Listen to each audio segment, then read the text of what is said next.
Hi, everyone. My name is Chris Martin, and I am the author of 10 Things I Wish I Knew Before My Parents Got Divorced and Remarried. This is a 10-part series, and today is video number 4 out of 10. This is one of the chapters of my book called My Past Can Explain, but My Past Cannot Excuse. So this is huge because there's generational curses. And so it is a real thing that we want to improve our own lives and our families' lives and the next generation better than the last generation. And so statistically speaking, and there's been a lot of studies on this, that if your parents are divorced, you're more likely than to possibly get divorced, especially if you marry someone else whose parents are divorced also. And that's a statistic out there that's really, really scary. And then if you get married for the second time, there's a higher statistic of divorce if you get married for the second time to also get divorced as well. And then the third time, the fourth time, hopefully you don't get married the fourth time. So, but the time of our divorce today and then in the future, my past can explain the current behavior, but it can never excuse it. So again, looking at your parents' divorce, not judging, but looking at your parents' divorce to say, why did my parents get divorced? Was there a drug addiction? Was there infidelity? Was there abuse?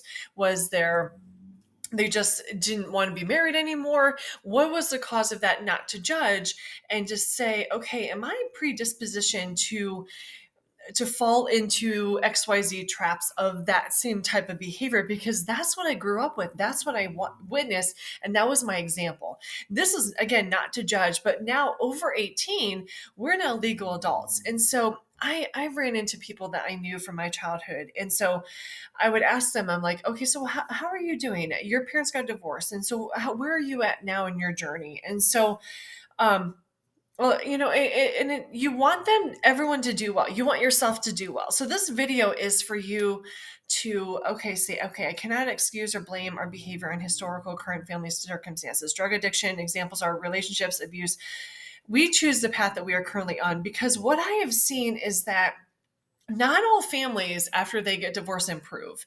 And so you are growing older. You are now starting your own life after 18 as a legal adult. You can vote, you can move, you can get married, you can have kids. But what I'm seeing in myself as well, and then also a lot of people I've ran into, and even total strangers who share their life story with me. And one person in particular was a person I went to school with, and there was their significant other started sharing with me at the gym, and how things it just rippled effect after effect after effect, and then they were in the same cycle as well as their parents' divorce as well. And so just to encourage you that we choose the path that we're currently on. We can't say, well, my parents were divorced, my grandparents were divorced, my great great grandparents were divorced, which is actually my story. We can't say yes. It just is what it is. So why not? I can get divorced if it doesn't work out, or I just want to leave the marriage. And this is where we have to be so conscious of the steps that we take, especially when it comes to, we cannot blame the past on anyone else. We are absolutely responsible for ourselves. And so seek godly counsel each area of our lives. Seek godly relationships that help you to grow and to keep you just connected. This is so important because what I found was not all advice from family members was always actually good advice. You always have to take that advice and put it against God's word. And you have to put that advice against, they said, many advisors in Proverbs, you make good decisions on. And so this whole chapter is just, I can't blame, excuse, whether that's in a drug addiction, whether that's like, well, my dad had an affair, I'm going to have an affair. My mom had an affair, I'm going to have an affair. What's the big deal? I'm going to have, XYZ. And again, it sounds childish, but it is something that as adults, if we don't mature and grow older, we can get stuck in that trauma and then just continue to repeat the same cycle that we did as our parents as well.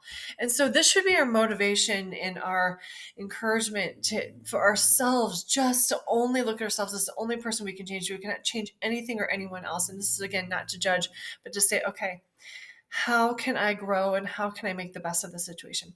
This verse for today is, do not be deceived. God cannot be mocked. A man reaps what he sows. This is very hard because I alone am responsible for my success or failures. Make it your ambition to lead a quiet life, to mind your own business, and to work with your hands, just as we have told you, so that your daily life may win the respect of outsiders and so that you will not be dependent on anybody. So you can take this path and look at your own life and say, God, I'm all in. And I'm